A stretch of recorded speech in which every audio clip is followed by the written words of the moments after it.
This man has never knocked nobody out cold. He's a bully. He's slow. He has no skill, no footwork. He's awkward. And I have been giving him a name.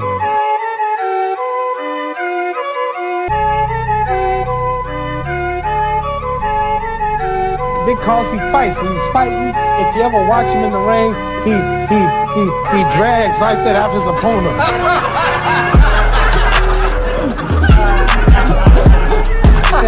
and how's a mummy gonna catch me?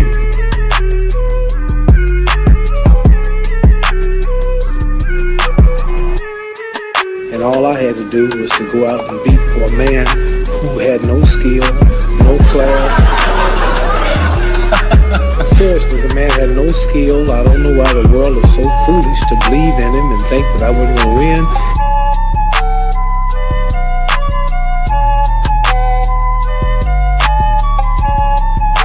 Well, when you say you're ready to go to war right now... I see that barrel in the street, I'll beat him before the fight. You'd actually take him on before the fight? Beat him like I'm his daddy.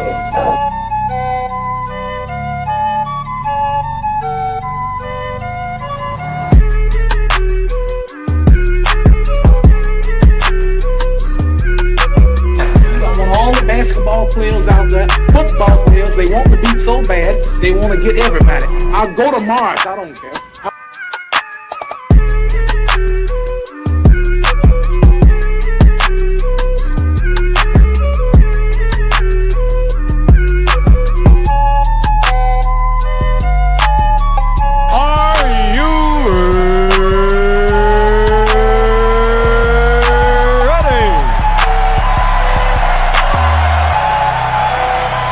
For the thousands in attendance and the millions watching around the world, let's get ready to rumble!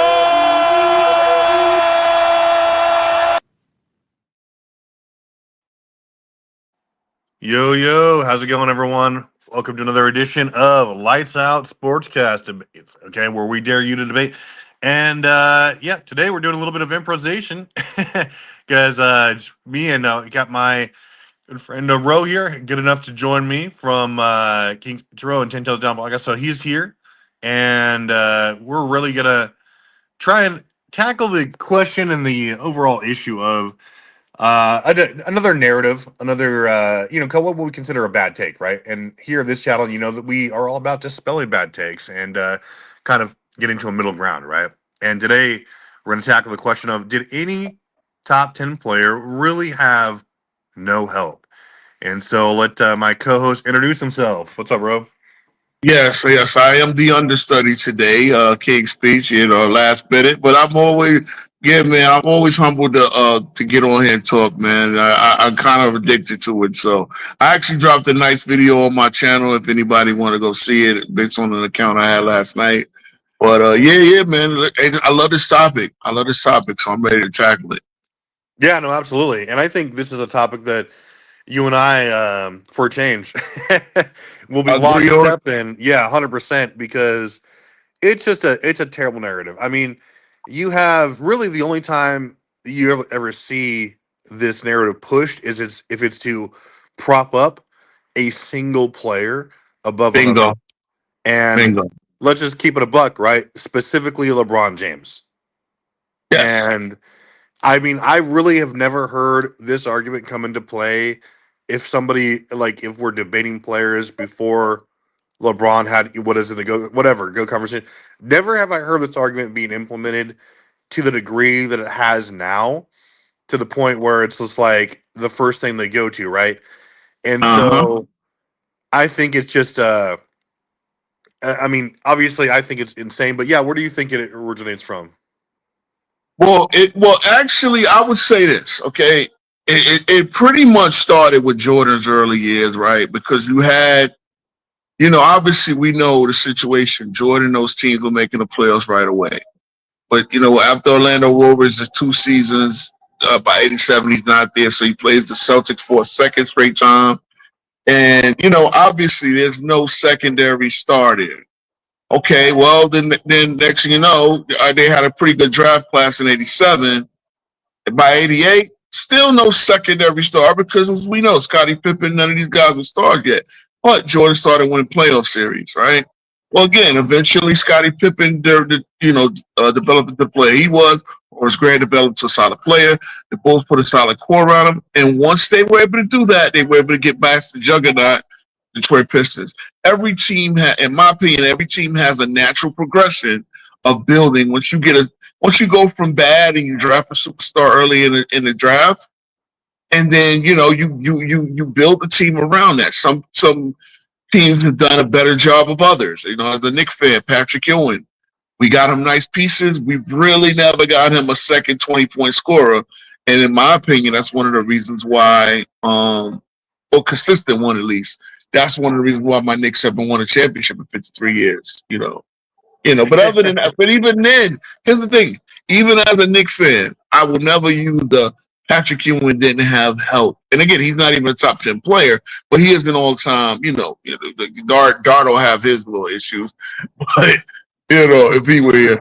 But he's definitely a top 50 player of all time. And he's one of those guys that you could say never had a Hall of Famer, but he did have considerable help. And the help, in my opinion, help is what you need on a team to win. It's not necessarily a 20-point scorer. You could have one guy score 30 and a bunch of guys score 15. Karl Malone got 2 straight finals like that. So, Yeah, no, 100%. I think it's that's actually a great point. And one other thing is it depends on your help is actually relative to the era too, right? Like the pace. Yeah. Like a lot of people, I hate when they say, "Oh, well, there wasn't like another 25-point score or another 20." But if you look at the team breakdown, that just tells me they don't look at rosters, they don't look at games, they don't actually look at the context. And because you have let's say, for example, they zero in right on the first LeBron stint in Cleveland.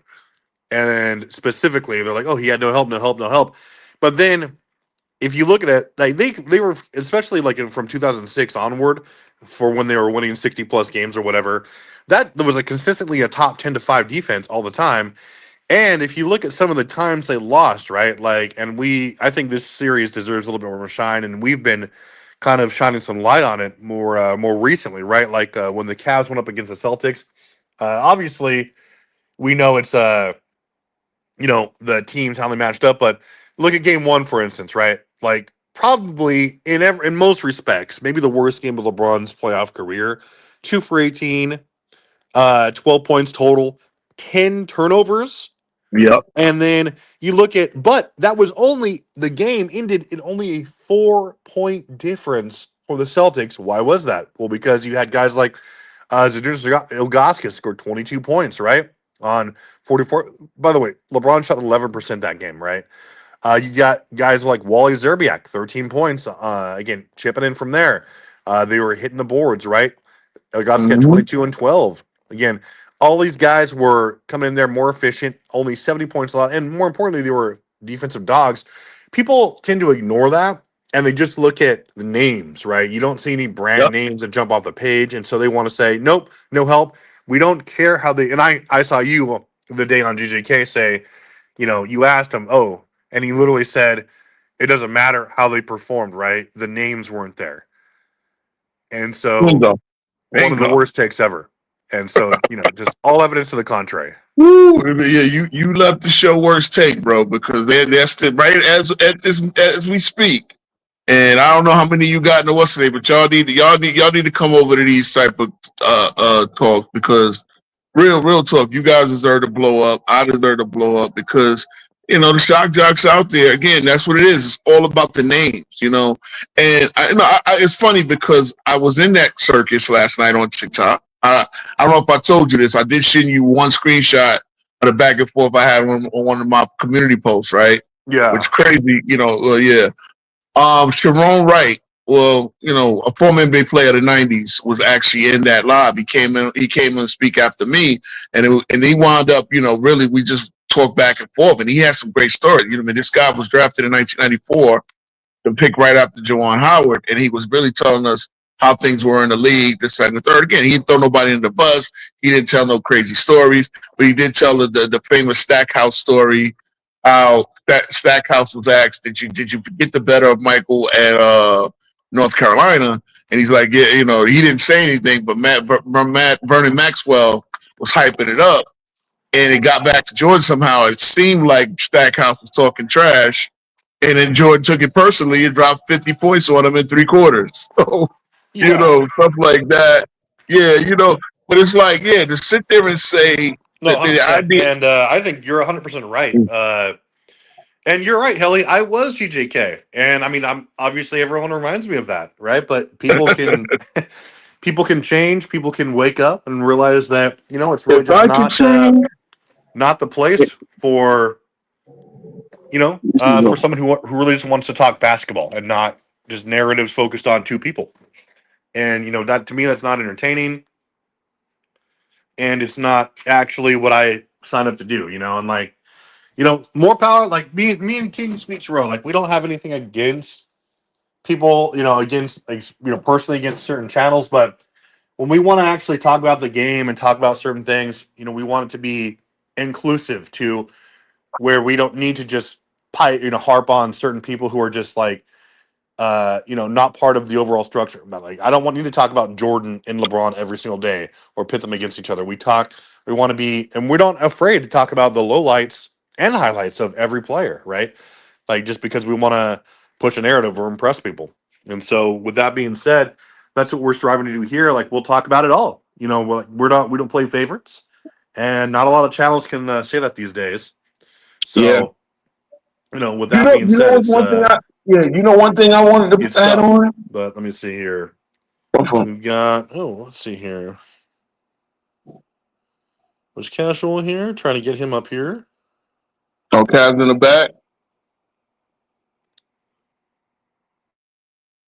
It was one thing. Can you hear me okay, Ro? Yeah, I can hear you. Can you hear me? Testing. My Wi-Fi. Hold on. Let me. I'm gonna have to bounce.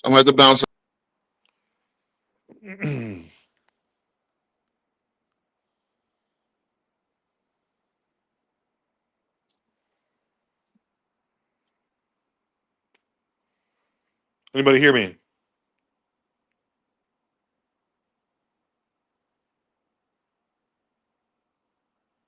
How's it looking out there?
We're back. Not sure exactly what was going on there. Sometimes it happens like that. Sometimes you can't hear. We all heard you correctly. I thought it was me, so I bounced out. Then I was backstage. So now we back up here. Sorry about that, guys. Oh, no problem at all. But you guys heard me say. You guys heard me answer why I left GJK, right? Yeah, we heard that part. And I was trying to add. Yeah, I was trying to add something in, a point about the help.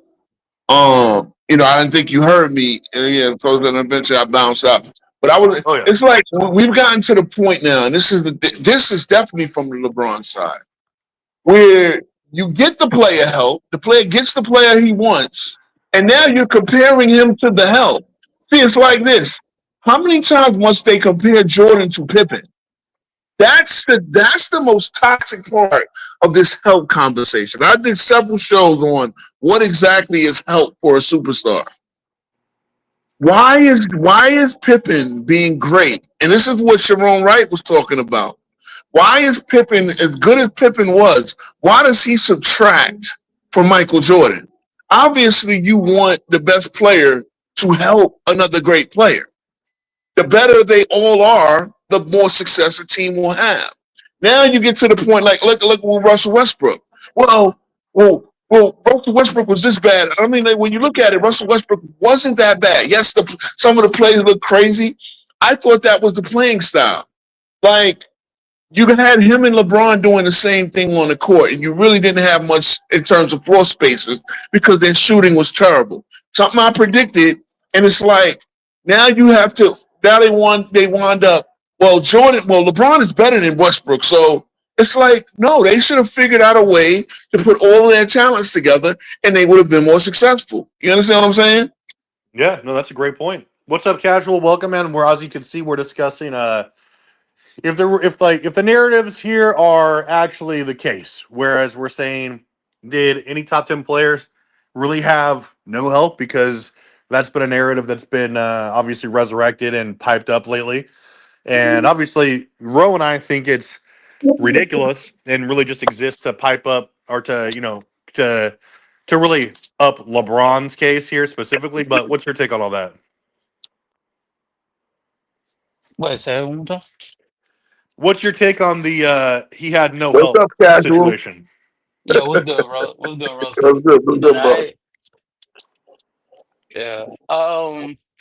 About LeBron having no help. I Well, mean, any players, In any type of general, players not speaking, just but yeah, LeBron. LeBron. okay. Because I heard LeBron, I was like, wait. um, I don't think anybody, even when I like praise Tim Duncan for 03, I don't think anybody had no help. There had to be some help to be able to form an identity of a team. That's the idea of a team, So I don't think anybody in NBA history that has won a championship or has been able to achieve, individual excellence, they had to have somebody that was able to ride along with them for them to attain that excellence, right? Mm-hmm. But I will say that I think that there's some that have gotten very, very close to having, especially when you're comparing them to their competition for that era. It's like Hakeem in 94. His team compared to Utah or Phoenix in terms of like talent, he comes pretty close to not having much help. But when you contextualize the amount of years that they had compared to other teams in that conference, really in the NBA, and how they had a chemistry that came second to damn near none, I think outside of like Utah, it makes more sense how they were able to achieve the things that they were able to achieve. Yeah, that's a great point too.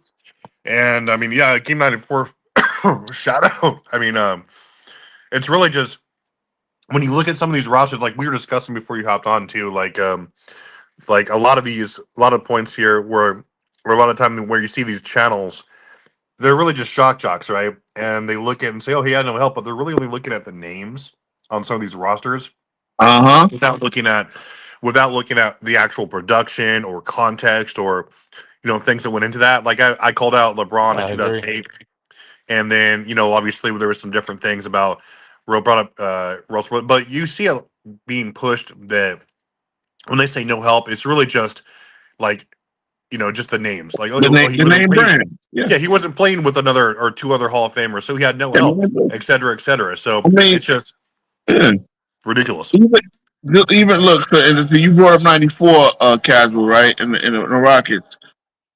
Otis Thorpe was a good for, I believe, a solid 17, 8, and 9 or something like that. I don't even know what his numbers were, but as far as I always remember, Otis Thorpe was always good for about, under 2010. Not quite a double-double, walking double-double, but he was really, really solid, right? I know one thing, right? Derek Harper, we were talking about this last night too, how he used to master the hand check. He took Kenny Smith out of that series. But you know who kind of turned it around once he got more rotational minutes? A rookie, Sam Cassell. Because Harper wasn't able to control Sam Cassell like he did Smith. And Sam Cassell hit big bucket after big bucket. You also had Robert Horry. You also had Mario Elie. So, when I was staring down, Akeem and that, again, you're right.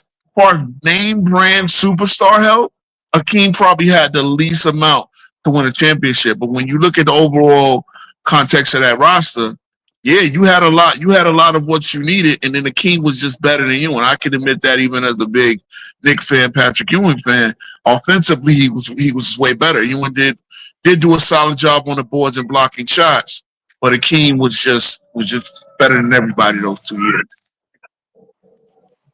Yeah.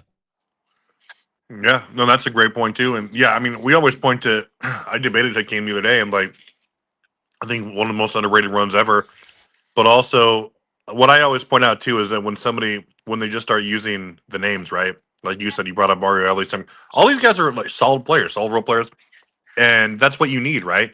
You can build teams around it. You don't just have to have the best of the best all the time. You can gel as a team, work around each other.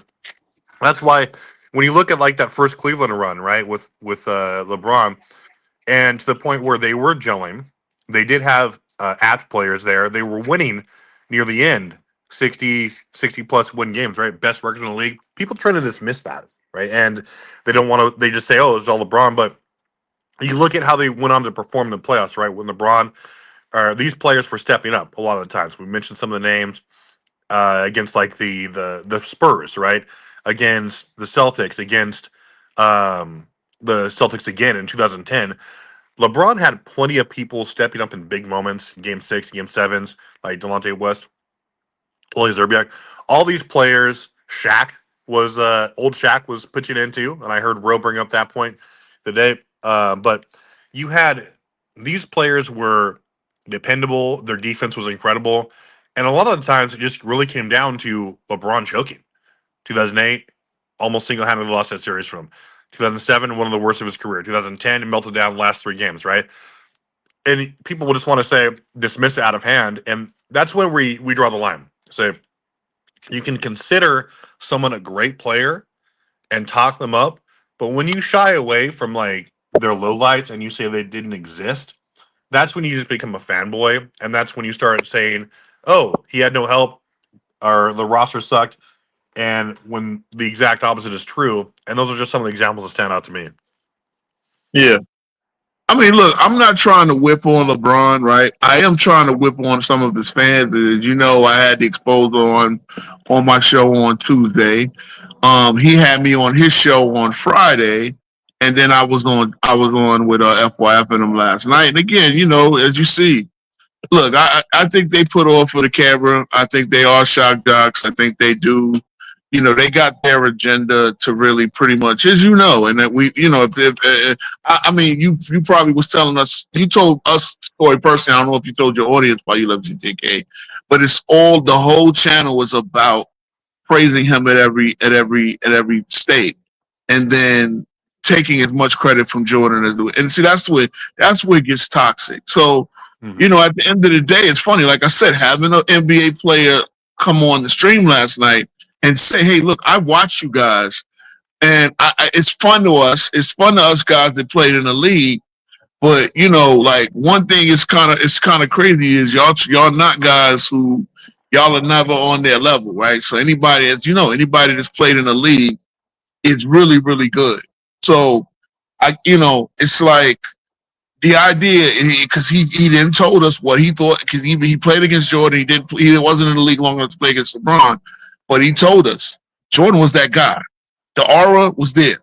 You understand what I'm saying? And so it's like that debate itself, which is so crazy, because if you look at it, right, obviously the Dream Team got the Redeem Team got the Hall of Fame last night, and that's a celebration of the game and stuff like that. Y'all forget that Jordan was LeBron's idol. Now I get it. Now that's a media push to get, and I believe, look, it generates a lot of money. It's a media push to get LeBron looked at the way Jordan is looked at, but it's not working because, again, and it's not to say that Jordan was perfect. Jordan did have issues. Jordan did come up bad, small in some games. Yeah, 30 for 18 versus my Knicks. Those happen. But it's like you gotta understand the story. The story is already written. We've witnessed a lot of the things with LeBron. You understand what I'm saying? So, when I asked Johnny, did he have help against the 41-41 Nets?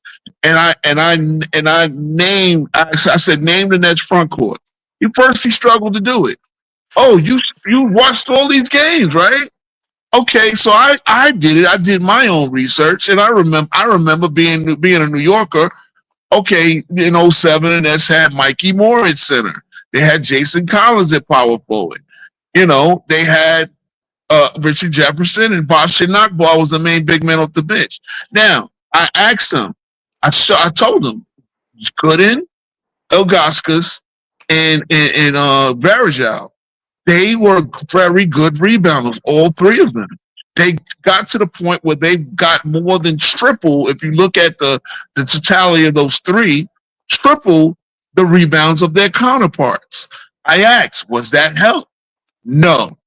And really, when it came down to it, and again, I'm not going to go long-winded with this. When it came down to it, it's Johnny is pretty much saying, well, these guys are not name brand. Even Ilgauskas making the All-Star twice, even Drew Gooden being the number 4 pick, because he said something about draft status too, right? Drew Gooden was drafted earlier in his draft, and Scotty was in his draft, but they don't get to be held. And then when I said Larry Hughes and Josh Sasapapovic hounded Vince Carter for most of the series into a under his normal 34% from the field, I'm like, those are not help. I said, look, LeBron had a lot of help defensively, and he was the main offensive cog, of course. But the Cavs were a defensive team. They held teams at 92.3% in the regular season. I mean, not 92.3 points a game in the regular season. And I venture to believe that number was better in the playoffs. So maybe the help that he had in 07 to get him to the finals was defense. The team overall defense. And yes, you can get solid performance, double-doubles from guys like Ilgauskas and stuff like that. You know what I mean? No, yeah. What do you think about that, Casual?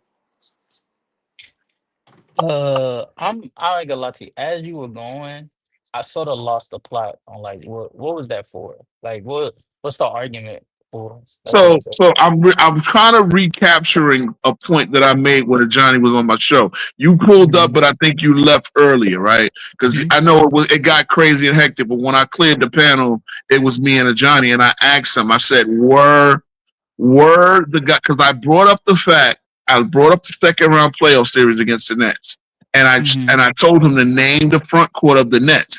See, sometimes it's in the context of who you're playing against, right? Is that fair? Okay. So they were playing a front court of Jason Collins, Mikey Moore, Boston Nakbar, and Richard Jefferson. Obviously, the name 4 guys in the front court for Cleveland, and it's a very job. LeBron, Ilgauskas, Gooden. So I asked him, was that help? And considering that the backcourt of Papovic and Hughes were doing a good job, keeping Carter and Kidd on check, I asked him, was that help? And he said no. So this is my thing. The point is because nobody in there are brand names. Hughes was a pretty good player. Again, he was All-NBA defense the year before he came to Cleveland, right? Led the team in steals, but Hughes was not a superstar. Ilgauskas was not a superstar. But if you're gonna be in a playoff series and the players are objectively and statistically considerably better, can you qualify that as help, even if it's for that particular series? Yes. Yeah.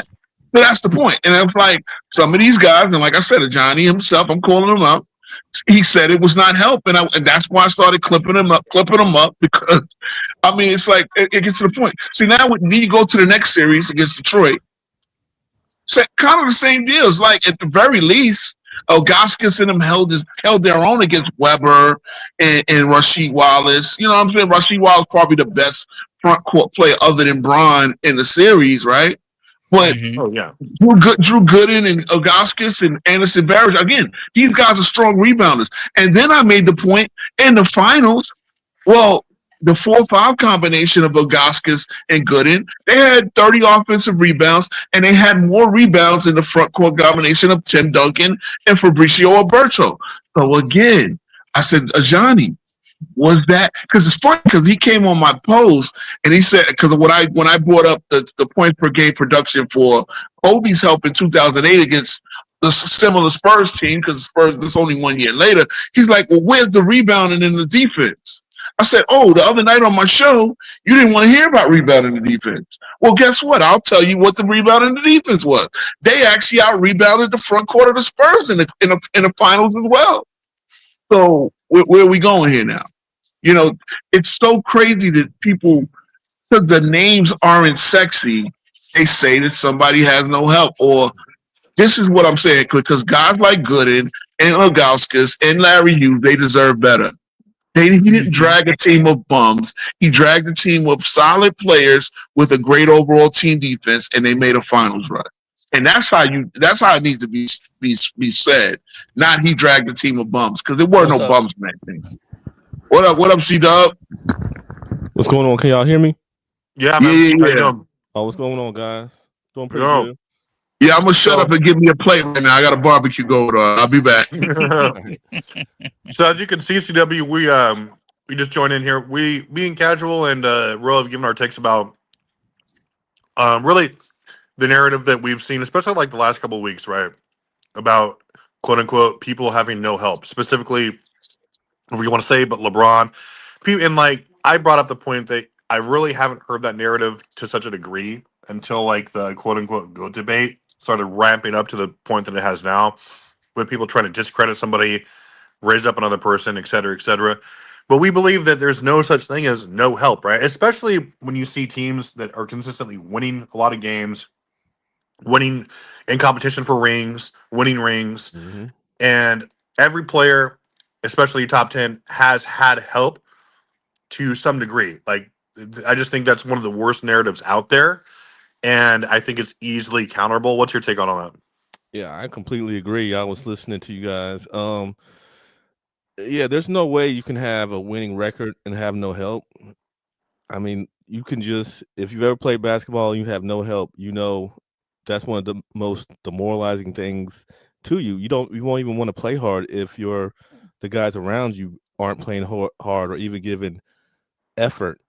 And it's just I've always thought that was silly, saying this guy has no help. Now compared to other players' help, yeah, he might not have equal help as this player, this top 10 player, but there's no way you can say that a guy has no help on the court, because there's no way you're winning games.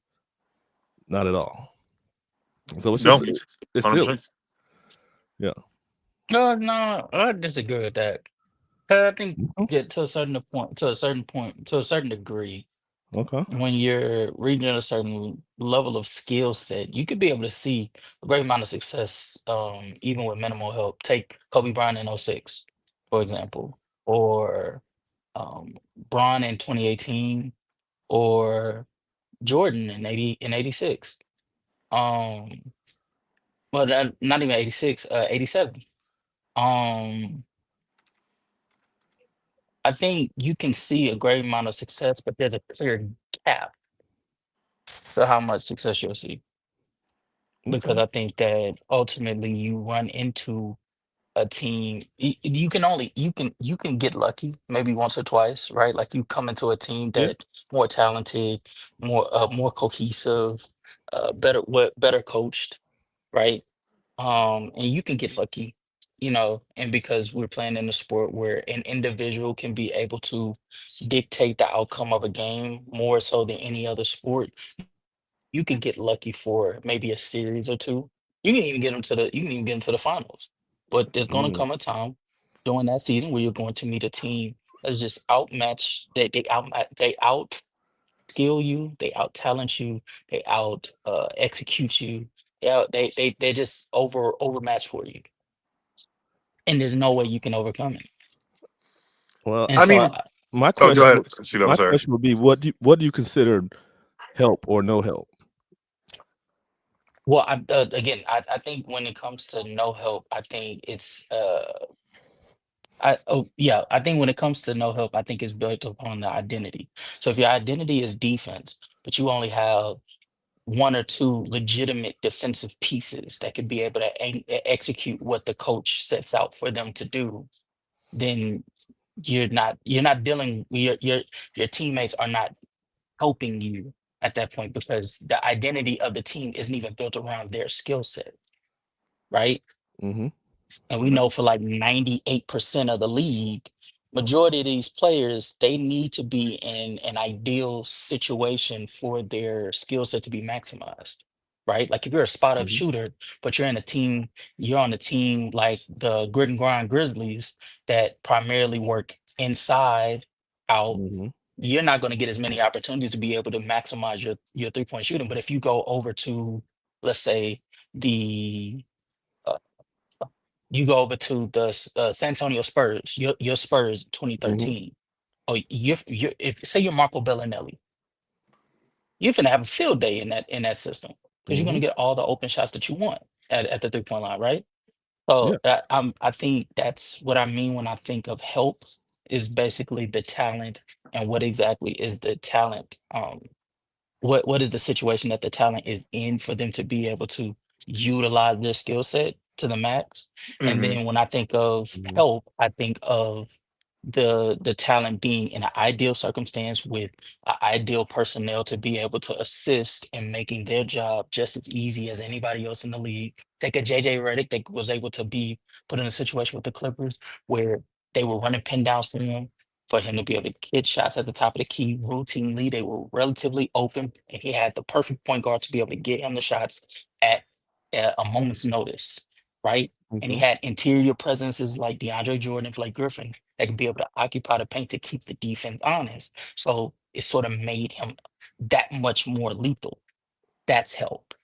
Okay. I mean, I agree to a certain extent. I get what you're saying. If you have a system in place, but you get players that don't fit that system at all, Hmm. then you really don't have no help. And if you have a system in place and you put players in that fit, like you said, your example, Marco Bellinelli, that fit that perfectly, you have help. I agree. Well, shouldn't your Okay. system like fit? I mean, be dictated by your Yeah, personnel. yeah. The way you play, these guys play that style of ball, basically. Hmm. Hmm. And I can agree to that. When I think of no help, I'm just thinking guys that it's kind of like you saying they don't fit that system at all. And you know, they're defensively, they're inefficient, all those type of things. And yes, you can win some games. I just don't think you can get to um, a playoffs or a finals with a team like that because you're going to have to do so many things. And to me, that's bad basketball. When a player, I know some people think it's good basketball, but when a player has to do everything, scoring, rebounding, defending, playmaking, that's bad basketball. Well, that's good basketball for that one player, but it's bad for a team. That's to me, that's how I've always been taught that no one player should have to do all these things. You have to put people on the court that can rebound, that can play make, that can For score. sure. Yeah. Yeah. So that's where I come with it. If you got guys that can't do any of those things and one player has to do all of that, then you're just playing bad basketball. And Well, why are they in the NBA? That's you what say, you who are they? got. Oh yeah, yeah, you wouldn't. Yeah, exactly. But Well, another thing though, also too. I mean, that was a good point that I think Casual made was that. Yeah, I mean, sometimes no matter what you do well, you'll run into a team that just matches up with you better. They're whatever. They just you caught them on a hot streak. Anything can happen, right? And especially like you see, we sometimes we're you're just like, okay, well you can just call it out the gate, right? That team's better. Like look at Yeah. the 01 Sixers, right? Only team in NBA history to have run the 4 award gauntlet, right? DPOY, MVP, Coach of the Year, six man. Another team but we knew they were going to be fodder for the 01 Lakers, who had none of that, right? And that's just because the personnel was so much better, and they were just deeper things like that. But they were coming out of the East, and they were a great team. But I mean, like you brought up the 2017 or 2018 Cavs, they had 8 players in double figures. I mean, they it wasn't just LeBron, but I mean, LeBron was playing fantastic. But I mean, you're right though. That's it's matchups. It's just who has the best of the best. But That's the way sports goes. You know, not every roster, and I think that's like what escapes a lot of these shock jocks, right? Like, not every roster is going to be loaded with the best players. It just doesn't how it happens, you know. And like, you do the best with what you got, but you know, when you are experiencing success, when you win 60 plus games, right? Like when your defense is top five consistently, you have a roster that does certain things well. That's just not debatable. And when you try to dismiss that out of hand to tear another player down or hype another player up, that's when you get to be disingenuous and where people stop taking you seriously. Yeah, I Hey, completely agree. I 1000% agree. Even to your Philadelphia point, like I think even with that team, they were able to win the awards. They were able to have the coach of the year, the DPOY. Well, granted, Dikembe came in the back end of the season. Um, and they had a DPOY candidate. I think the guy that came second they had on the team before they traded him for the Kimbe, and especially the MVP and Allen Iverson. Ultimately, that team they were getting those awards because of the surprise that they were. People forget Milwaukee was the most talented team on that damn roster. I mean, on in the East on that damn conference. Milwaukee with Ray Allen, Big Dog Robinson, like people be forgetting how I won't say stacked, but we had a lot of potential. We were even favored to come out of the Eastern Conference that year, Oh, you're a along Bucks with fan? Indiana. Yeah, There you yeah, go. I love yeah, that team. yeah. But like that just goes to show you, like when people talk about health, a lot of people make the discrepancy on what is health and what isn't based on the ultimate result. And in my opinion, I think that Yeah. that's the most flawed way of coming to a conclusion because just because you lose doesn't mean that all of a sudden you didn't have help, Facts. Mm-hmm. right? Just because you get knocked out in the first round after having a 50 win season doesn't mean you didn't have help. Now you could point to other reasons, maybe an injury, maybe a miscalculation on the coach's part on how to scheme against the opponent. But to say that you didn't have help all because you lost in the first round, I've always felt like that's a flawed line of thinking. I, But I wanted to ask you, C-Dub, mm-hmm. so to what you were talking about um in terms of help being determined based upon how they fit with players based upon identities and stuff like that. Um, did you think that so there's two-part question. Did you Mm-hmm. think that Houston had with Harden in 2017? Did you think the first year with Mike D'Antoni, did you think that his team had no help or had help? 2017. That was the team with Patrick Beverly, Lou Was it Will, Eric Trevor Ariza? Gordon, Trevor Someone like- Ariza, Clint Capella. uh, s- Um. So the question is, do I think he had help or no help? Did you think that he had help that season?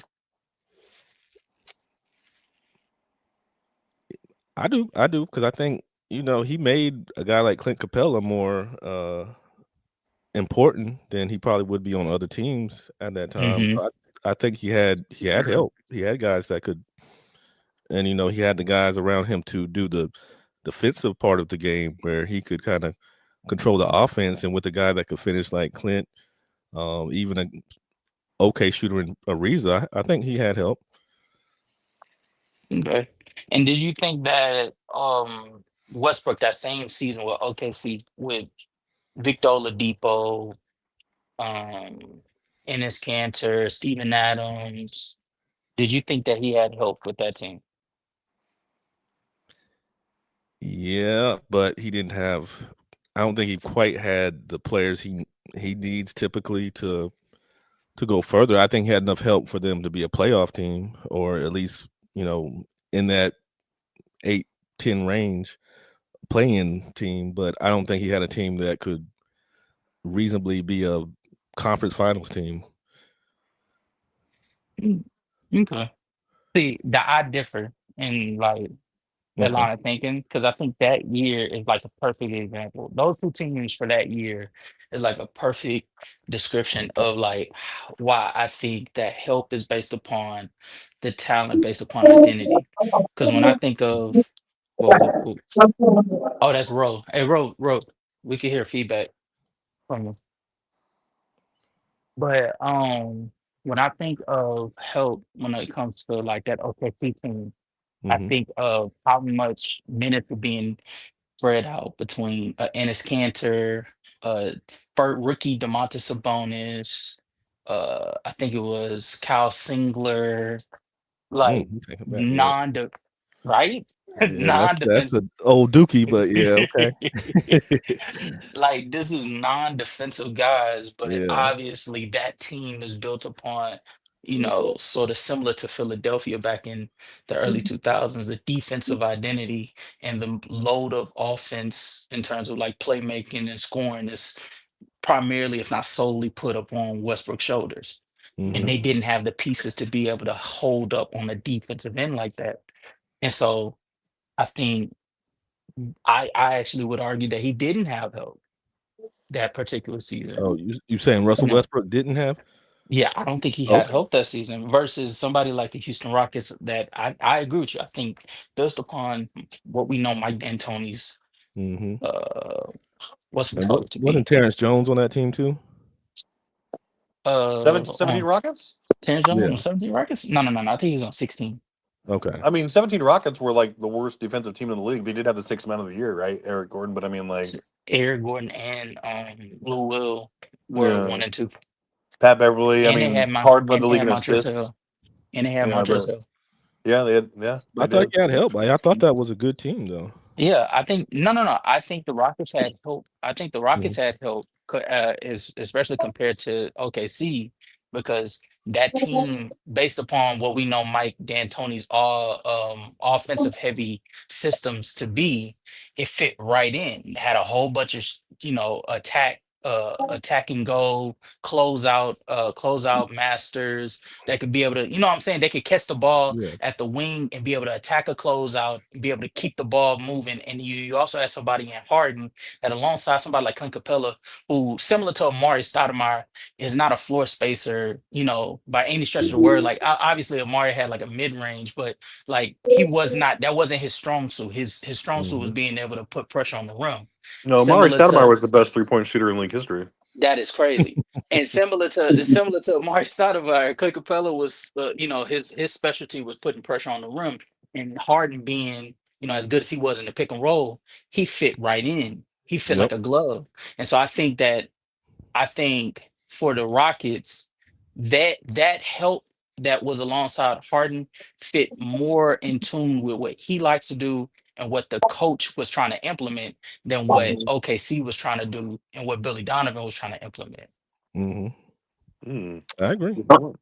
I'm glad you guys brought up for MVP season, right? I'm talking about 2017 at this point, right? Yeah, we're talking about 2017. Yep. Okay. And it's funny because I'm a big Westbrook fan, and I'm a big proponent. Like one of my big, I guess, phrases now is fabric of the team, right? How was the team, built? And so nowadays, we have so much copycat basketball where everybody's shooting the three. But if you go back and look at that team, yeah, you just named everybody else, right? You named that Oladipo was a young guy. Oladipo was young, and obviously Sabonis was young. And again, this is a team that just lost Kevin Durant to free agency, right? And then Russell Westbrook pretty much averaged a 30-point triple double. I was looking at those numbers.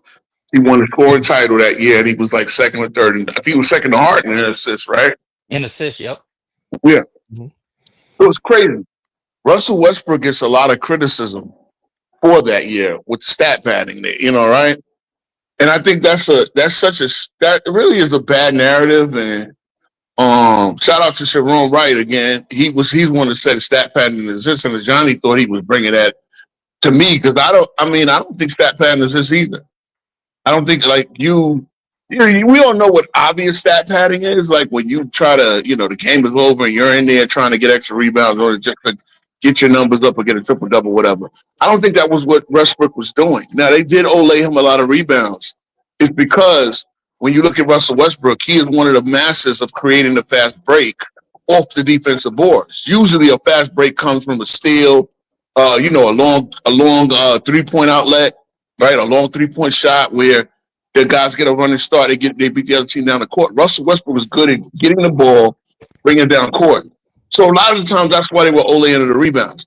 I wouldn't even say Russell Westbrook had no help that year because that was the fabric of their team, was to let Russell Westbrook pretty much initiate everything. And you had they could have probably used another shooter, obviously, right? And then come to playoff time, having an Anthony Roberson and these guys not even be able to make free throws, he was one of the guys that could play really good defense, but you had to sub him out because they were using a hack-a-sack strategy on him. But at the end of the day, it was just like, okay, yeah, Westbrook had to do everything, and that was the pretty much basis of his MVP because the team still stayed in the playoffs despite losing Kevin Durant, and Russell Westbrook put up an historic season. At the time, nobody had done triple-double in over 60 years. Yeah. Almost 60 years, yeah. That's true. Yeah, I got a quick question for anybody really, but more towards casual. Okay. So 2011 San Antonio Spurs, I'm a Spurs guy. Do you feel like Tim Duncan had front court help then? Famously they lost in the first round to the Grizzlies.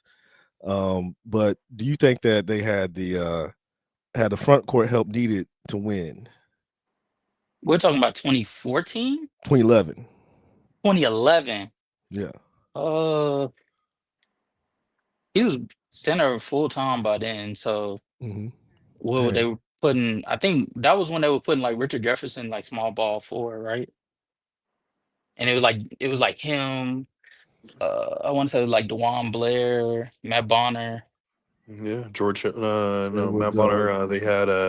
They had old Antonio. Well, old and Antonio McDyess. Antonio McDyess. 36-year-old McDyess. Oh damn. Tiago Splitter. No, I didn't think Tiago was there yet. Do I think that they? Do I think that they had? Do I think that they had help at the front court? At the front court spot specifically. Yeah.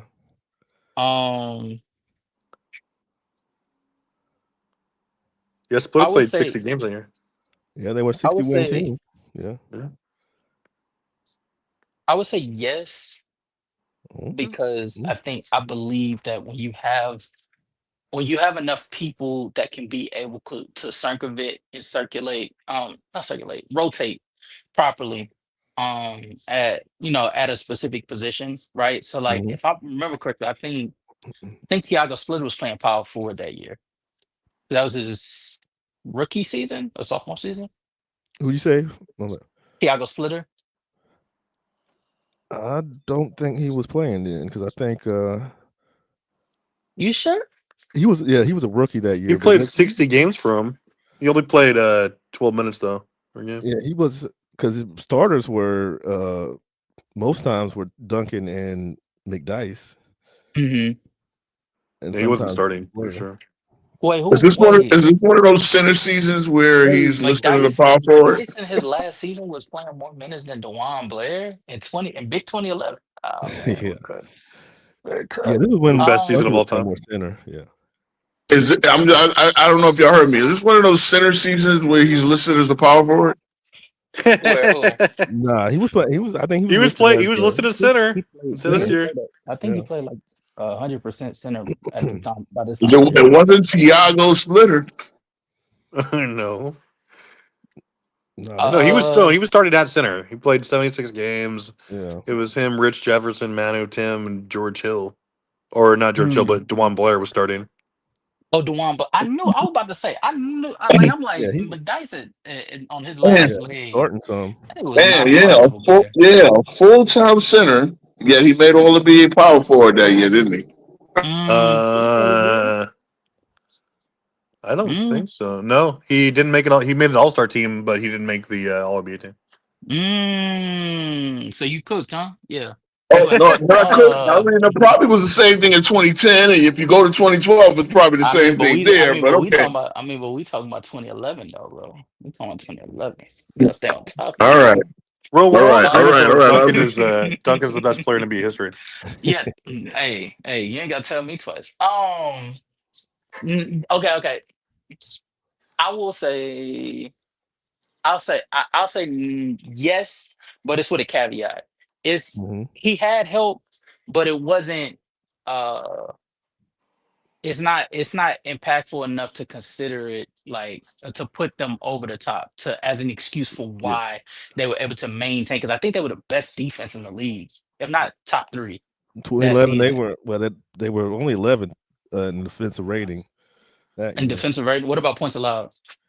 They were shoot, what were they? 14th. 14. Oh, Yeah, this is one of 14. the worst defensive. Yeah, this has to be his worst. Yeah, because I feel like Damn. this was when Pop tried to speed them up, Bad Pop. and Wait, that's what why they was they won pace? so many Wait, what was regular they season pace? games. But that's why they suffered in the playoffs because he tried to Wait, what was speed their them up. pace? What's that? What was their pace? Their pace. Pace was 14th in the league, also 92.3. Wow, this is crazy. I Wait, mean, so one how of were their they? rare blemish How were they seasons, able to right? win? How were they able to win 60 some games? Because What they was were their top 10 offense? offense. Got it. Yeah, I mean, he had shooters like Matt Bonner and those guys. Mm-hmm. Steve Novak, but when the game Oh, slowed down, yeah, the okay. Grizzlies Okay. showed you what they truly were. So This is Yeah. TP. This is the TP mono years. They're Yeah. like the leading the team in scoring, shot attempts, Yeah. running the offense. Yeah, I'll still say I think he had help, but I don't think it was a circle. Yeah, I don't think it's good enough help to like actually view like sort of take less from his impact than it is yeah. to attribute it to My them. point was, you can have great. To me, they had great regular season help, but not great playoff help. I mean, yeah. If you want to talk about like levels of help, then that's a conversation. That's a different conversation completely. Yeah, Like you got guys like all the players who have multiple rings, right, or like 3-4 rings, just excessive, have been on the best teams ever. Like Magic, Kareem, just their situations were, like fantastic. Obviously, they did their part. Sure, Larry Bird, same thing. Like LeBron, his rings came from when he was on arguably the best rosters or some of the best. Who else? You got, Jordan. Obviously, I mean, you got it's without question. And I'm like, I just don't think it's like a. I just don't think it's like a knock on these players to lower them. But to say that, that doesn't knock Duncan to me at all. I think he's my GOAT. Nah, there's some people that they use Duncan. Oh, well, we have one on the panel, Ro. There's some people that will actually use the back end, if not the time where Tim Duncan is out of his prime. He's not even remotely close to the player that we saw from like 97 to 09. And they use it to, attribute or not attribute, but diminish his impact because they're like, he couldn't do this, or he got knocked out in the first round. He lost to the Memphis Grizzlies. And like they'll use that. If he was so good, why does he have a 13-point season? Like they'll use that to diminish how impactful he was as an overall player. Mm-hmm. What year we in, Casual? We still in 11 or we go to 12, 13? Didn't he average 13 and he averaged like 13 and 11, didn't he? I think it might have been 12. I'm not sure. In 2011, Timmy. He averaged. I think Timmy's a top 5 player to me. Always will be. I can't put him in the GOAT, obviously, but your standards are a little wacky, but you know why I got him. I mean, look, at the end of the day, and that's the thing, and that's the thing about Duncan. I might be hard on Duncan as far as not as my top 10 standards, but I Duncan is definitely an all-time great. He was definitely a terrific player. I never doubted him on that. And it's like, yeah, you know what? The Spurs went through different iterations, right? You're at the point where they get a rookie Kawhi Leonard in 2011. What 2011, 2012 at least, right? Popovich was bringing in good role players that could just really kind of surround those big three and play his system. And he, obviously always there holding down the fort defensively, always there holding down the fort on the boards. You know what I'm saying? Like, so I don't knock him in any way. And it's like I said, when we talk about help, the fabric of him was pop ball, like move the rock, play that. Duncan was always the go. He wasn't always the go-to guy, right? Because there was times where, all right, his scoring dips. He's more concentrated on rebounding and being an all-NBA defender he needs to be. Mm-hmm. Cool. At the end of the day, hey, the Spurs were always good, always competitive, and they were always well coached. You never had to worry about none of that. Mm-hmm. Yeah. Mm-hmm. That's I am. Duncan is about as good as Joker, which isn't that good. Ooh, Vampiric Academy 6. That's a terrible take. Spicy. Man, that's crazy. First troll take of the day. Bring it up. Is that Big Nas' catchphrase? Spicy. Yeah, that's it. That was very spicy. That's a hot take. Times I don't know how much, but yeah. Oh Jesus! I mean, I don't think he was serious, but that's why Shaq doesn't do it. See, this guy though, Dakota Brock, he has a vendetta against Shaq. He says he's not top 10. I can never submit to that, but I mean, if you don't think he's top 10, I mean, we're always welcome to hear the case, right? We're not just going to attack you. He's not top 10 though. Yeah, I'd like to hear the case for why he's not top 10. Pretty bad. But yeah, while he's doing that, we'll kind of segue. But yeah, I mean, obviously the whole point of this narrative and like this discussion is that we know it's not true, but I mean, maybe this is a rhetorical question, but why do you guys think this narrative specifically for, as obviously the go debate routes, but why do you think it's just been kind of their go-to argument these last couple of years, 2, 3, or whatever the case is since 2016, the no help thing whenever you try to talk about it? And we'll maybe go to CW first. I think it's the easiest way to make him better or look better than Jordan, because Jordan had Pippen, which Pippen is often seen as, and it's hard for me to say that he was a top 5 player in the 90s. I mean, he could be, but I think that's the only way you can, validate LeBron losing so much in the finals, is that his team just wasn't as good as what Jordan and some of these, and Magic and Kareem and Shaq and Kobe had. That's the easiest way, because he didn't have a guy that is probably considered an all-time great in his era, even though D Wade kind of was. Not so much Anthony Davis. If Anthony Davis wasn't hurt so much, he would be considered, one of those top guys. But I just think it's the easiest way to to diminish Jordan and these other greats and prop up LeBron. As I've said, Jordan had Pippen is the worst phrase. It ruined basketball. But Jordan had Pippen, it ruined basketball, because it made people like, I don't know, like bad shit, to be honest.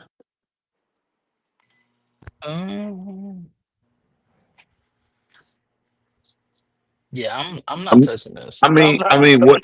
Here's my thing, Casual.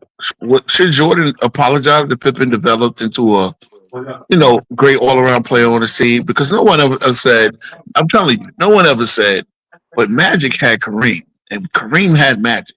And then they got to the point where Shaq had Kobe. Kobe had Shaq. Mm-hmm. Like, these guys, again, Shaq shined. He wasn't thinking about Kobe. Jerry West just came up after the draft, like, hey, Shaq, I got you, I got this high school kid, he's going to win you a couple champions one day. Shaq said, I wasn't even thinking about it. Like, I just wanted to go over there to act. I wanted to go to LA. He didn't think, Kobe's going to be the next. They didn't believe in high school kids back then. So it's like, no one ever said no. Well, let me ask Casual something real quick. Do you think, in the sense of all these greats and their teams and LeBron, do you think Jordan and Magic and these other teams just had better constructed teams than LeBron did? Yes, And but I don't think why it's you're having a little. You don't want to touch on it because they were better constructed teams. It's not okay.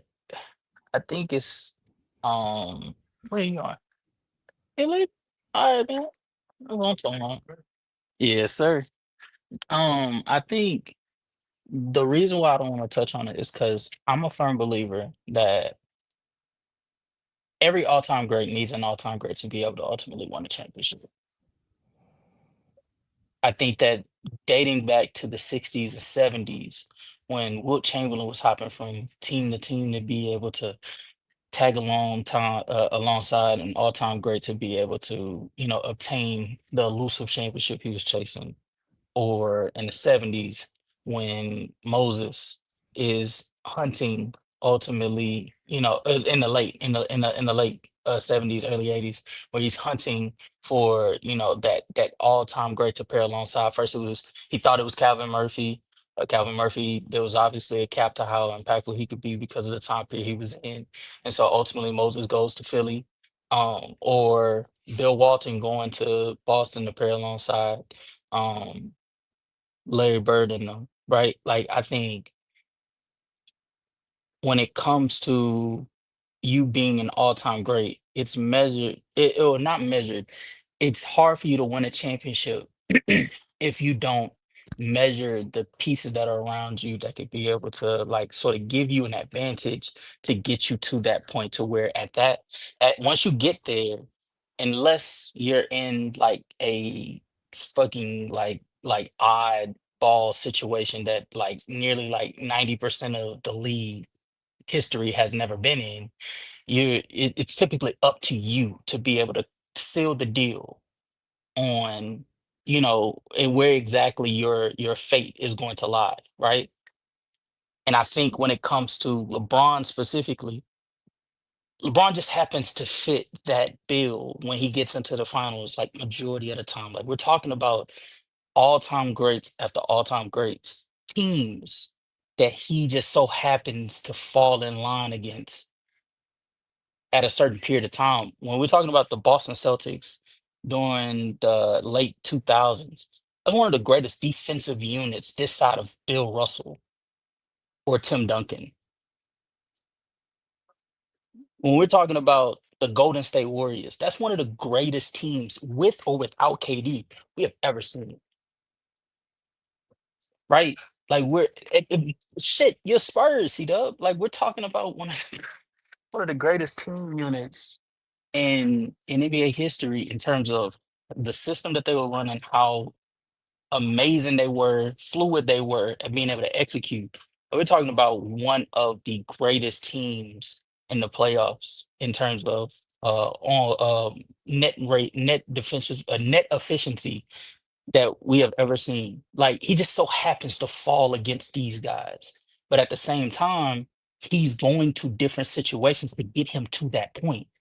So it's a tug of war because on one hand, I personally will give him the benefit of the doubt, but I can also see somebody like Roll or yourself, C Dub, saying, well, nigga, you got yourself in this position for you to get there. Now you there, and now you whining about you going up against a team that's just good enough to be able to beat you or dominate you. Hey, I think LeBron just is that's the one that I'm just not touching because it's like he is a conundrum in itself. He is a what's the word? He is a Pandora's box of Pandora's boxes because his decisions get him to a point, and then that point ends up being insurmountable. So I don't know. But in terms of like other all-time greats, I think you need an all-time great alongside you for you to ultimately win the championship. Not always, but yeah, usually that's the easiest role to have another, you know, top 50, top 25 type player. No, I Yeah, think there's you. I always think you. I think no. I think in every situation, you either need an all-time great or somebody has to be doing something at an all-time level, especially for that time period. So like even for Hakeem, like people don't mention it, but like during the playoffs, they were shooting for that era. They were shooting like out of their minds. You left them open, it was a guaranteed make. Even when they went down 3-1 the following year with Clyde, like what's his name? I forget Vernon. Just like went bonkers and shut him out. Mad Max. Shout out to Mad Max. You know what I'm saying? Like even with Tim Duncan, the things that they had to do defensively to be able to hold teams even further underwater than their offense, that's like, you know what I'm saying? Like that's telling. Well, Hakeem's the GOAT. He could be, but I like that's all I'm saying. I'm saying you need either that. Let me correct it. You either need an all-time great or you need them to play at an all-time level for you to have a chance to win the championship ultimately. I just want to ask you about the '80s Pistons. Who do you have? Do you think they were more like the Spurs, where they just had a good system? The 80 around Isaiah, which one? or 89. Oh, you talking about like both the championships? yeah, the championship years. Oh Yeah. yeah, no, I think the personnel was I don't know. Anytime I hear Johnny go back and forth the row and tell him that like that Detroit Pistons team wasn't that good, but that was easily, It's a especially bad take. once the Celtics are like out of their prime and Bird is dealing with Worst back thing. issues, bro. The Detroit Traffic Pistons would are know. easily a top two, if not top three, like personnel entirely, and it's primarily due to the system that they were running. I think Isaiah Thomas, especially with what he's providing in terms of pushing the pace, being able to make a lot of tough shots. He reminds me a lot of Kyrie. The more that I go back and look at him, I don't think a lot of people like give him enough credit for how diverse he was in terms of breaking down defenses, be able to get into the mid range, and like his floater game is underrated. So like I feel like that team, the Joe Dumars, bro, like a lot of people talk about all-time great shooting guards. How the fuck Joe Dumars doesn't get credit for being able to shut the door on guards as they're making runs to championships while also still providing a certain level of like offensive excellence. Like I Well, don't I look at that This '89 is only Pistons team. Like 15, what we're you talking know, about, that's man. why. Like you had Adrian Dantley led them in scoring. I think Adrian Dantley was a top 10 scorer of all time, right? And you had Isaiah Thomas. Like they had 7 guys in double figures, and they were a top 2 defense. I mean, Mhm. they were. That was. I mean, if anyone says they weren't like a great roster, just because, and I hate the argument that, sure, let's just call it out. Sometimes like Johnny or other guys like FYF, just like people who push narratives purposely, right? They know it's not the case, but they said, "Oh, these guys weren't making first team all defense, all of them, or they weren't like all, they weren't all stars." Just idiots who just say that in order to dismiss all the facts, all the actual results. Or if you hit them with results, they'll be like, "Oh, well, what was the competition?" Like just talking points like that, which have become so infectious, right? And in people who are tuning in and trying to learn the game, they hear that stuff and they're like, "Oh, well, that must be true," but they'll never talk about these guys, these underrated guys who are just so cohesive. Like you said, they had great coaching, right, and just great experienced personnel. They were fighting the wars against Larry, Jordan, Magic, Kareem, all these Mhm. guys, battle tested, and then they broke through. Like it's, just I think they're one of the more underrated teams ever. Is that '89 squad just for all those reasons, and it's up to it's really up to us to try and shed some light on how stupid these takes are and why. But to answer your question, just simply still, because I'm sorry, I went on a little tangent. I'm in the Detroit. I'm in the Detroit bag to wrap up the rest of the summer. To answer it simply, no, I think even then, I think Isaiah Thomas and Joe Dumars for their time period was playing at an all-time level, and even furthermore, if we just zoom out even further, I think that entire unit from Mark Aguirre to Vinny the microwave. I think Bill Laimbeer, especially for his time period, being a spaces, and being able to maintain pressure and extend defenses. People don't realize how odd, if I could use that word, how odd Bill Laimbeer being able to shoot 35, 36% from three on more than just 2 attempts was putting on defenses because they actually had to pay attention to him further than just the paint. And so, yeah, if we just zoom it out, I think the Pistons during that time period were just playing at an all-time level. Mm-hmm. Okay, can I call these cats out by name? Can I expose some more bad takes? Oh my god. Okay. No. Because We might as this well. was That's what we do discussed here. with. Hold on. This was discussed with Sharon Wright, right? Okay, as y'all know, Sharon Wright, and former NBA player, 6th pick of the '94 draft, came on FYF's TikTok last night. We had a real good discussion with him, right? He was telling us about Rodman and how he had to, how obviously, like, I'm trying to keep this guy under his rebounding average, right? I'm faith God, I'm doing everything I can. I'm 6'11, he's 6'7. I would do everything I thought I could do as a rookie, as a young player, whatever. I look up at the scoreboard, this guy got 20 rebounds. Next time I play him, okay, I kept him to 15 rebounds. He would tell us how Rodman went, like how he worked out on the bike. He was there before the rookies. The rookies are always supposed to be there first to get their work in, blah, blah, blah. Rodman would be in the arena riding the bike anytime they played the Bulls, right? Okay, cool. Long story short, in 1988, I asked Johnny, was Rodman a good defensive player that year? He didn't make an All-NBA team yet. And him and FYF said, well, okay, Rodman, as a rookie, I can get it. As a rookie season, he wasn't an elite defender. But you understand something, right? Baptism by fire. Because by year 2, I'm going to explain to you this now. Rodman got it in the first round of the playoffs. He got it in the time that I know he was still coming off the bench, but he played a lot of raging minutes. Y'all can look it up. I'm not even got the numbers in front of me. But I know he got it in the first round they played the Bullets. Bullets had Bernard King. Okay? Bernard King was still 20-point scorer. Obviously not exactly what he was before the knee. Second round, of course. The combination of a rookie, Scottie Pippen, yeah, okay. Oh, no, rookie, Scottie Pippen rookie year. But Jordan as well. I guarantee you he had his share of Jordan. The third round, he's guarding Larry Bird.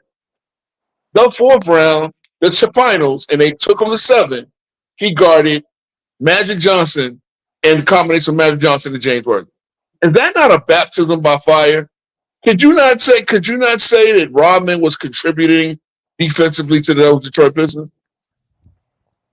Could you not say that Isaiah had help in the form of second-year Dennis Rodman? Dude, I liken Rodman, like that stretch that you mentioned, to like another guy who gets overlooked. Like, look at the Lakers three-peat, right, from like 2000, 2002. Robert Ory was routinely guarding guys like Duncan, like Rasheed Wallace, like KG, something like just the best of the best. And like you never say like hear them being mentioned among like the greatest defenders of all time, right? But they were integral. Like Horace Grant was doing that too. Like it's ridiculous. Yeah, no, and at that point, Robert always had been through the battles. He probably has like 4 or 5 rings already, whatever. You know what I'm saying? Like he started once they traded over to Stort, he wound up starting in Drexler. He moved into the starting 4 role. So Ori has won rings in a variety of different ways. Same way Rodman, he's getting on the court again. Could you imagine you're guarding Hall of Famers in every round of the playoff, and you get to Game 7 of the finals, and you won't even tell me this guy was a good defender? Yeah. But I mean, again, it just comes down. It comes back down to okay, Travis. I know you're trolling, but even if Magic is a bomb, he still got it worthy. Well, it comes down to like we talked about, right? The only way that you're gonna hear these things, like, oh, Dennis Rodman wasn't effective, or these guys, those narratives, is simply because they want to discredit that team because it's one of Jordan's competitors, right? Exactly. That's it.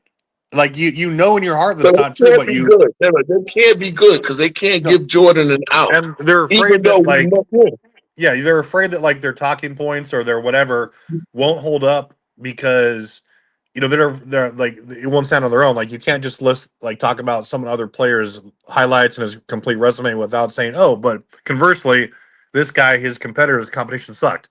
Like you can't just be a fan and objective. You have to bring something else into it, right?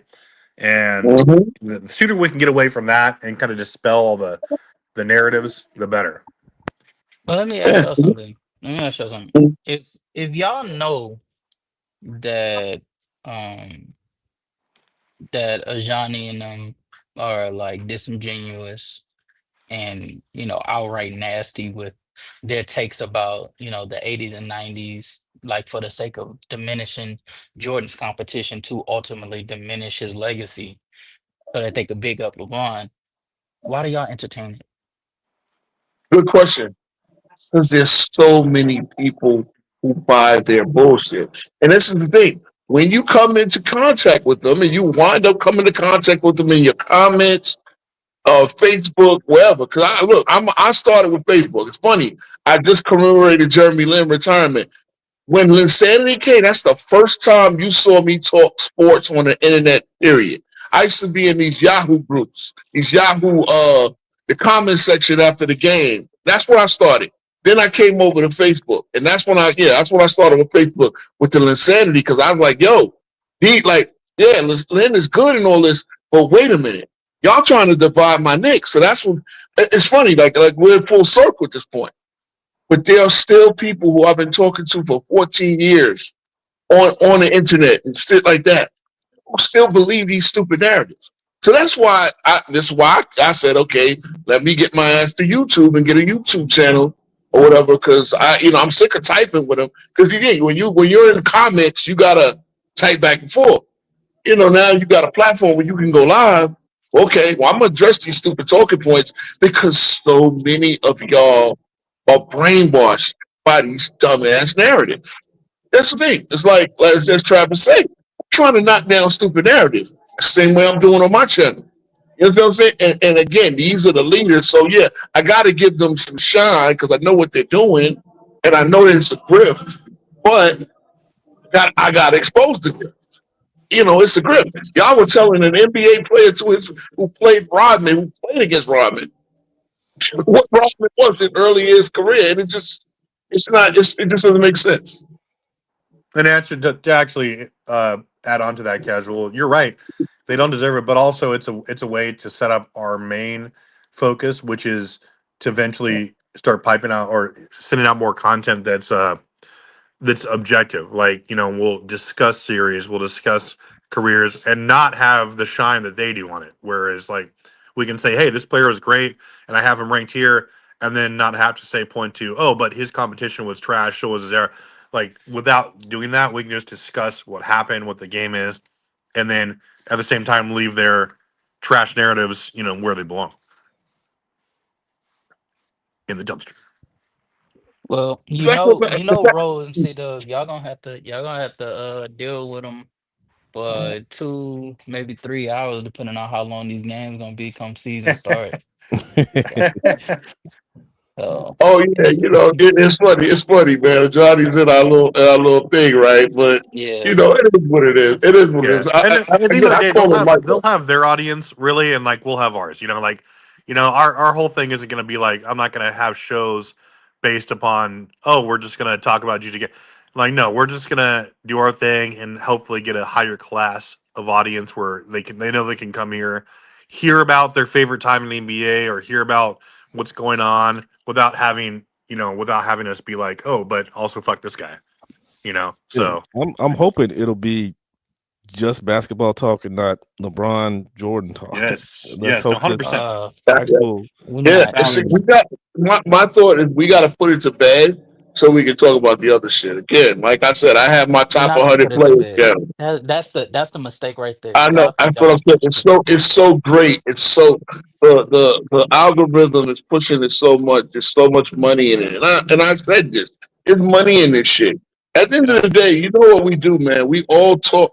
Because it's a competitive game, when we talk about it, we're going to talk about it competitive, right? Yeah. When you play the game, you're competing. So then when you talk about the game, you're kind of competing too. So that's why we got the debate thing going on and all this. And hey, at the end of the day, look, I actually watch them fools up to the point that I can take it just to get content ideas. Because it's like, I don't want to talk about that shit. I definitely don't want to have, but I want to do the anti. I want to come at it from a different angle of, what can I talk about to get people? And again, y'all will come and follow us, more, again, man, like and subscribe to all of us, man. Talk, Richard, bro, JB was at the job the other day. Somebody said they heard it. They heard the podcast at his job over in St. Louis. You understand what I'm saying? JB was at the job and he was on the phone. I say, bro, it's promote. You know what I mean? Yeah, Did he and break up? we will Dakota. We'll also talk. We're definitely not only basketball here. Like we'll talk football, especially because the season's underway. And my fantasy team, of course, is in rare midseason form where they're just getting So smoked get already. Russell Wilson on my team. Send him and Sierra down to Atlanta so they can deal with Future. Get him Yeah. off my team. So Russell Wilson sucks. Dart. Yeah, I mean, but yeah, at the end of the day, and also, guys, we're gonna, one thing that's not separated is I'm gonna put in a lot of work this week to organize a couple debates for next weekend, and then we're gonna ramp into the upcoming season, right?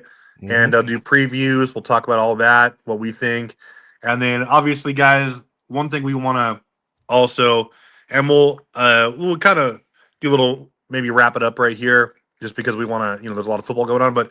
Also, one thing we want to separate ourselves from everyone else is we want to get a lot more interaction from our audience where they can give us ideas, come up here and not be afraid to give their take. Like, we're not going to, destroy your, whatever, saying that they do on other channels, but that's a big emphasis, or it will be at least. And so, yeah, but with that being said, you guys heard that conversation today, and, we're going to continue, kind of dispelling bad narratives, but also just talking in a pure way, the game without any BS, and that's going to go for him. But with that being said, we'll get everyone's last take and maybe some predictions very quick predictions for this NFL season. What do you think, Casual? Who's gonna be standing in the end? Who's gonna be standing at the end? Early. I'm a Green Bay fan, so I'm Wisconsin through and through. So, which is crazy because I'm in Texas. Not a But bad got Micah Parsons, the gross man. yeah. So I'm gonna go Green Bay, standing tall at the end, and then yep. Everybody please make sure to subscribe to this channel. Make sure to check out the Hoopcast. Please make sure to check out 10 Toes Down, and please make sure to go to Hoop Conductor and Casual Reacts, where I'm gonna be going live and uploading a little bit more consistently once season starts. Also, we're going to be streaming games live during the NBA season. October 21st is when season kicks off. We will be doing our first official stream between me, C-Dub, Roll, all of the best content creators that you guys know and love. Ajani from Go James Kingdom. If you guys remember, my partners from Vanity Sports they're going to be there. Sturdy as well. A whole bunch of fun things we're going to be doing too. So please make sure to tap in with us on Playback, and thank you guys for having me. The hell's the So, invite? well, if you would check your damn DM, but My DMs always. I check it every day, bitch. oh, it's there. Look, that's crazy because I literally told Ro yesterday to text you and tell you to check your DMs. Okay. What about you? Oh Sheeta? I wound up. No, it's funny because I wound up last minute going to church and then came back and I was in the FYF stream and I really got kind of. My bad. I was supposed to tell him, man. My bad. Hey, we can't Well, he blame knows church, now. though. We can't blame church. You can't blame church. Yeah, that's the one hell of an excuse, bro. One hell of an excuse. Yeah, but it's funny, man. Like I said, we got to talk to an NBA player and all that, and I got to, tumble with them the traveling circus. Hey, I'm having a good time down here, bro. Like it's crazy. I'm glad that I can, still pump out the content, and for me, I did a video based on the encounter we had last night, and I was also talking a little bit about the Hall of Fame. So if y'all check that out, I do plan on live streaming Tuesday. I believe all is well on that, unless I get some last minute plans. That's what happens, The missus will tell me some stuff at the last minute, and then it's like, all right, I'll go. Here we go. So there you go. C-Dub, last words. Oh yeah. As far as NFL, just not the Cowboys. I know that's They're not scared anymore, dude. My wife start. Let's go Mets. Get Russell Wilson off my team. I'm sorry that I can overreact after one half. Motherfucker, you supposed to come out guns blazing. You ain't been good since Pete Carroll made you throw that dumbass pass. Okay? That's it. But yeah, anybody but them. And yeah, just check out GoCast Podcast, GoCast Hoops, 10 Toes Down, Hoop Conductor, Casual Reacts. And I got something I was gonna send out to you in the group chat that I think would be pretty cool when we start doing the playback stuff. So Okay. I'll send that to you guys in a little while. And just enjoy content where it's just not LeBron and Jordan. I mean, I make a lot of Jordan and LeBron content on GoCast Hoops, but I also make a lot of Tim Duncan stuff, but nobody watches it. So I watch that shit, man. Yeah. okay, yeah. So just just I'm hoping we can push the narrative to enjoy basketball and the NBA as a whole, not just the GOAT Yes. debate, because there's so much more to it than just that. Ooh, Yeah. perfect. That remind me. There was one more thing I wanted to say. I'm sorry, Ro. I just got done this morning having a whole conversation with some fans on Twitter about the WNBA. Guys, we got to do better. We got to do so much better. I Because agree. when I say I had some of the most fun talking with these people about, why Nafisa should or shouldn't deserve to win MVP, and none of it had to do with diminishing who they were as players. It was just simply just bigging up one player and speaking about the positive that they provide. Bro, we have just enjoy these players Exactly. and I agree. understand that Right. at the end of the day, it's basketball. That we don't have to resort to insulting each other to get our point across. Yeah, So I it land there get with that. crazy, bro. It's getting crazy out there, with that WNBA stuff. Right. I'll say this, man. No. Tim Duncan is top 5. Worst haircuts of all time, bro. They can't find a barber in San Antonio. Yeah, let's I move got on. barbers down Let's here in move on. Brazil. Let's move on. I got barbers down here in Brazil. Duncan My had Oh a God, Tim Duncan catching Tim, strays. Let's wait a move minute. on. Tim Duncan in his last 2 seasons had a fly ass hairline. What are you talking about? Yeah, You must be what? bald. You must be bald. bro. Black has made a whole episode about the goddamn Yeah, San Antonio he Spurs always and had a whack good ass. fade.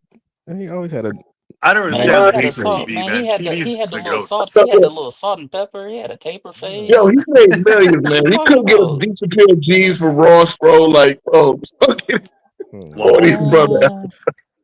That is crazy. Tim Duncan hate, man. Come on. I understand they didn't have Amazon way back when he played 10 years ago. Duncan had a better hairline than Jordan.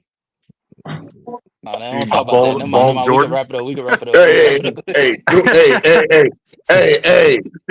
CW should thank Jordan because he made bald.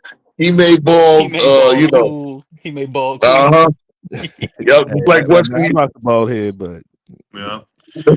Well, what I'll say then, and then to wrap that up, guys, is yes, I think that as far as the NFL goes, I mean, Packers is not a bad pick. I think the NFC is wide open this year. I don't think the Lions. I don't want to say they're not going to be a threat, but sure. Let's go.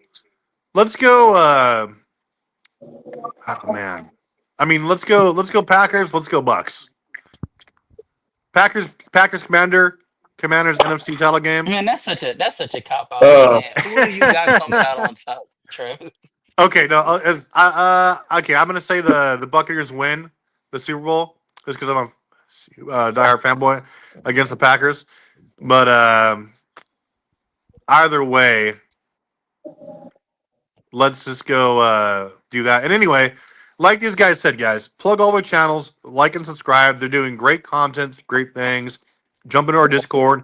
Feel free to shout out some ideas. And you're right, like. It's okay to talk about Jordan. It's okay to talk about LeBron, but we're not going to be here piping the same narratives that you guys have always heard, which is one sucks and the other's great, or vice versa. We're not going to do that, and we're just going to discuss careers objectively, and we're going to do broad things. We're going to discuss basketball, not just one guy versus one guy. We're going to talk teams. We're going to talk series. We're going to talk current happenings, right? And that's going to be hopefully what kind of separates us from the pack of these. Kind of one-track guys who are just, you look on their channels and you see, like clockwork, the same exact thing in one form or another every time. Every goddamn week. Yep. And, but yeah, look at all these guys' channels. Put in the Discords because there's some people asking for the Put the link to the Discords. Yeah, In the yeah. private Share your chat. guys' Discord, guys, backstage. Share whatever Discord you want. Oh, yes, And sir. yeah, and we'll do that. But yeah, hop in, guys. They're always doing stuff. It's always fun. All of our channels, we're gonna collab with each other, just like today, and hopefully, get a nice little following going, like we're doing now, because we're all just guys who know the game, and we're not fans of just one player. So that's where you can come to kind of get the difference. So that being said, you guys heard their names. You guys heard the discussions, and these are some great times, and we'll be back again doing this next week. I'm going to have the show on Wednesday, guys. It's going to be Equilibrium. I think Rose's going to join me, but obviously it's going to be open for whoever wants to as well. We're going to have some document there, but obviously this weekend or next weekend, jump in and we'll do it again. And wishing everyone a fantastic Sunday. Go watch your football, and we'll see you guys later. All right. Peace.